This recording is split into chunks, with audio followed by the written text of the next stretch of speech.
Good evening বন্ধুরা। আজ 29 November শনিবার।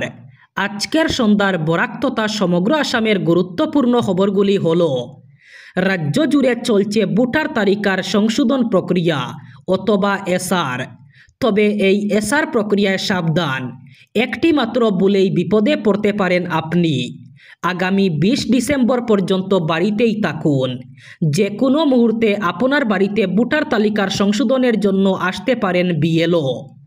26-এর নির্বাচনের আগে অসমে ভোটাধিকার পরীক্ষণ। তন্ন তন্ন করে পরীক্ষা করা হবে প্রতিটি নথিপত্র।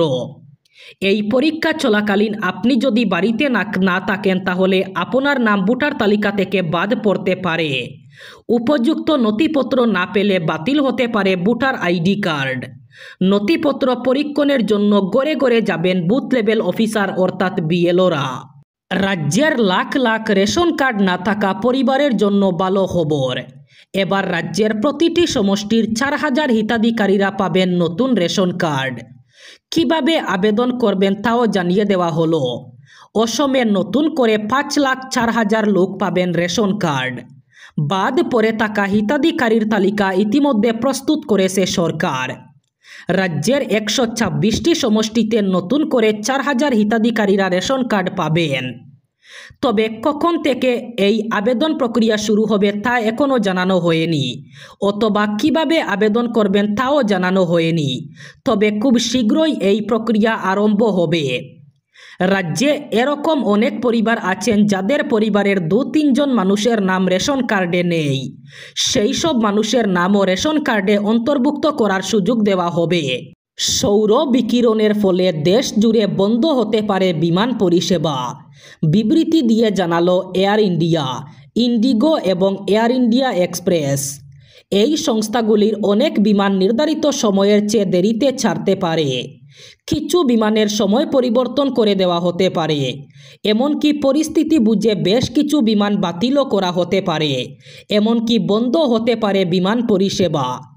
সম্ভাব্য সমস্যার কথা জানিয়ে আগেভাগেই যাত্রীদের কাছে দুঃখ প্রকাশ করেছে 3 সংস্থা।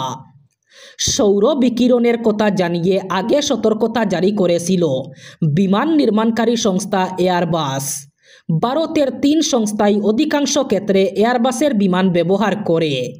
সংবাদ সংস্থা পিটিআই জানিয়েছে দেশের অন্তত 200 থেকে 250টি বিমানে সমস্যা হতে পারে। ফলে অভ্যন্তরীণ বিমান চলাচল নিয়ন্ত্রণে আগামী কয়েকদিন ব্যাপক গোলমালের সম্ভাবনা রয়েছে। এয়ারবাস জানিয়েছে যে তাদের A320 ফ্যামিলি জেটগুলিতে যে বিমান নিয়ন্ত্রণ ব্যবস্থা করা হয় তার তথ্য নষ্ট হয়ে যেতে পারে সৌর বিকিরণের কারণে। তাই অবিলম্বে সংশ্লিষ্ট বিমানগুলিকে পরীক্ষার জন্য পাঠানো দরকার। সাত সকালে বুলডোজারের শব্দে কেঁপে উঠল মধ্য অসম। 5,962 বিঘা জমিতে চলল বুলডোজার। মধ্য অসমে চালানো হলো বৃহৎ উচ্ছেদ অভিযান। চোখের সম্মুখে ভেঙে দেওয়া হলো ঘরবাড়ি। একদিকে চলছে বুলডোজার আর অন্যদিকে বেদখলকারীদের হাহাকার। বেদখলকারীদের বিরুদ্ধে দয়া নেই, ক্ষমা নেই নীতি। একসঙ্গে ভেঙে ফেলা হয়েছে হাজার হাজার ঘর। মধ্য অসমের মধ্যে এটি ছিল সর্ববৃহৎ উচ্ছেদ অভিযান। এবার রাজ্যের চা শ্রমিকদের জন্য সুখবর দিলেন রাজ্যের মুখ্যমন্ত্রী ডক্টর হিমন্ত বিশ্ব শর্মা। রাজ্যের 3 লাখ চা শ্রমিক এবার পাবেন সরকারি ঘর। প্রধানমন্ত্রী আবাস যোজনার অধীনে রাজ্যের 3 লাখ চা শ্রমিককে দেওয়া হবে সরকারি ঘর। 2026-এর বিধানসভা নির্বাচনে আবার যদি বিজেপির সরকার আসে তাহলে এই শ্রমিকরা পাবেন সরকারি ঘর। বিধানসভা নির্বাচনের প্রাক্কালে এই বড় ঘোষণা করলেন মুখ্যমন্ত্রী হিমন্ত বিশ্ব শর্মা। শুধু ঘর নয়, ওইসব শ্রমিকদের জমির পাট্টাও দেওয়া হবে। 3 লাখ শ্রমিকদের জমির পাট্টা সহ প্রধানমন্ত্রী আবাস যোজনার আওতায় সরকারি ঘর দেওয়া হবে।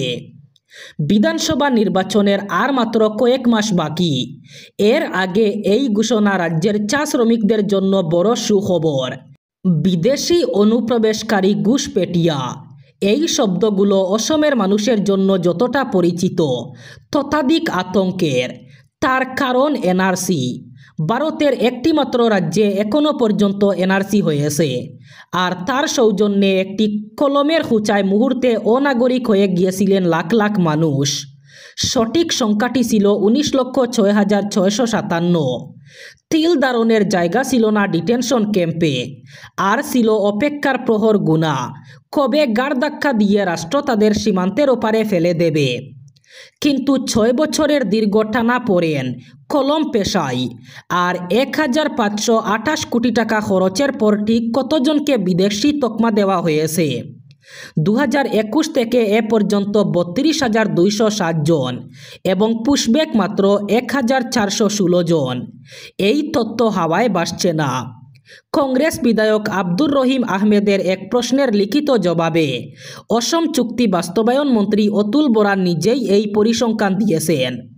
তার বক্তব্য, 2021 সালে হিমন্ত বিশ্ব শর্মা মুখ্যমন্ত্রী হওয়ার পর থেকে চলতি বছরের 31 অক্টোবর পর্যন্ত অসমে অবৈধভাবে বসবাস করা মোট 32,207 জন বিদেশি হিসাবে শনাক্ত হয়েছে।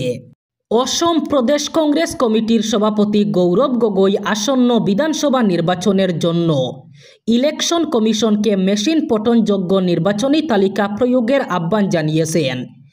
এই আহ্বান আসন্ন নির্বাচনের জন্য নয়, শুধুমাত্র আসামেই নয়, বরং কেরল, তামিলনাড়ু, পশ্চিমবঙ্গ এবং পুদুচেরি এর জন্যও প্রযোজ্য। জোরহাটে সাংবাদিকদের সঙ্গে কথা বলার সময় গগৈ বর্তমান ম্যানুয়াল ভোটার তালিকা হালনাগাদ প্রক্রিয়ার সমালোচনা করেন।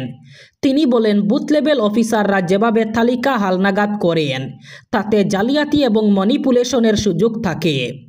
প্রযুক্তিগতভাবে সক্ষম ভারতের দেশে এখনও ভোটার তালিকা ম্যানুয়ালি তৈরি করা হয়। গগৈ উল্লেখ করেন, কংগ্রেস নেতা রাহুল গান্ধী বারবারের আহ্বানকে, যেখানে প্রযুক্তি নির্ভর ভোটার তালিকার প্রয়োজনীয়তা তুলে ধরা হয়েছে। এর মাধ্যমে নির্বাচনের সময় অচেনা অথবা জাল ভোটার অন্তর্ভুক্তির সম্ভাবনা কমানো যায়। শ্রীভূমি জেলায় জনগণের স্বাস্থ্যের সুরক্ষায় সুরক্ষিত এবং পানের যোগ্য পানীয় জলের সরবরাহ সুনিশ্চিত করতে শ্রীভূমির খাদ্য গণবণ্টন এবং উপভোক্তা বিষয়ক বিভাগের দায়িত্বপ্রাপ্ত অতিরিক্ত জেলায়ুক্ত এক আদেশ জারি করেছেন। আদেশে বলা হয়েছে যে এখন থেকে জেলার সব হোটেল, রেস্টুরেন্ট এবং অনুরূপ প্রতিষ্ঠানে উপভোক্তাদের জন্য প্রদান করা পানীয় জলের গুণগত মান জনস্বাস্থ্য কারিগরি বিভাগ অথবা ওই বিভাগের অনুমোদিত ল্যাবরেটরি থেকে অবশ্যই পরীক্ষা করাতে হবে। প্রতি মাসে প্রতিষ্ঠানগুলিকে পানীয় জলের BIS স্ট্যান্ডার্ড অনুসারে ফিজিক্যাল, কেমিক্যাল এবং মাইক্রোবায়োলজিক্যাল পরিমাপ যাচাইয়ের আওতায় থাকতে হবে। পাশাপাশি প্রতিষ্ঠানগুলিতে প্রতি মাসের 10 তারিখের মধ্যে পরীক্ষার রিপোর্ট নির্ধারিত কর্তৃপক্ষ, জেলা স্বাস্থ্য আধিকারিক, পুরসভা অথবা স্থানীয় লাইসেন্স প্রদানকারী কর্তৃপক্ষের কাছে জমা দিতে হবে। এই ব্যাপারে জনস্বাস্থ্য কারিগরি বিভাগকে সময় মতো ওই প্রতিষ্ঠানগুলির পানীয় জলের গুণগত মান পরীক্ষা করে রিপোর্ট দিতে এবং সব পরীক্ষার রিপোর্ট কেন্দ্রীয়ভাবে নথিবদ্ধ করতে নির্দেশ দেওয়া হয়েছে। এবার শেষ খবর, কর্ণাটকের দ্বন্দ্ব কি মিটিয়ে ফেলল কংগ্রেস? অন্তত প্রকাশ্যে সেই বার্তাই দেওয়া হলো দলের তরফে। দুই বিবাদমান নেতা DK শিবকুমার এবং সিদ্ধারামাইয়াকে এক টেবিলে বসাতে সক্ষম হলো কংগ্রেস হাইকমান্ড। শনিবার সাত সকালে ব্রেকফাস্ট টেবিলে ক্ষমতার বন্টন নিয়ে দুই নেতা আলোচনা করলেন। সেই ছবি সোশ্যাল মিডিয়ায় প্রকাশ করেছে কংগ্রেস। খাবার টেবিলে উপমা, রায়তা সহ কন্নড়দের প্রিয় সব প্রাতরাশের মেনু ছিল। সঙ্গে দুই নেতার মুখেই একগাল হাসি। বার্তাটা স্পষ্ট, হাম সাথ সাথ হায়। এই ছবি দেখে যা মনে হচ্ছে তাতে অন্তত এই মুহূর্তে দুই নেতা নিজেদের অন্দরের বিবাদ মিটিয়ে একসঙ্গে কাজ করতে রাজি হয়েছেন। কিন্তু কোন শর্তে? জানা যাচ্ছে সিদ্ধারামাইয়ার প্রস্তাবিত রফা সূত্রেই রাজি হয়েছেন DK। ওই রফা সূত্র অনুযায়ী এখনই মুখ্যমন্ত্রী পদ থেকে সরতে হবে না সিদ্ধাকে, তবে ধীরে ধীরে তিনি ক্ষমতা হস্তান্তর করে দেবেন। আপাতত মন্ত্রিসভার রদবদলে DKর অনুগামীদের ভালো ভালো মন্ত্রক দেওয়া হবে। সংখ্যাও আগের চেয়ে বাড়ানো হবে।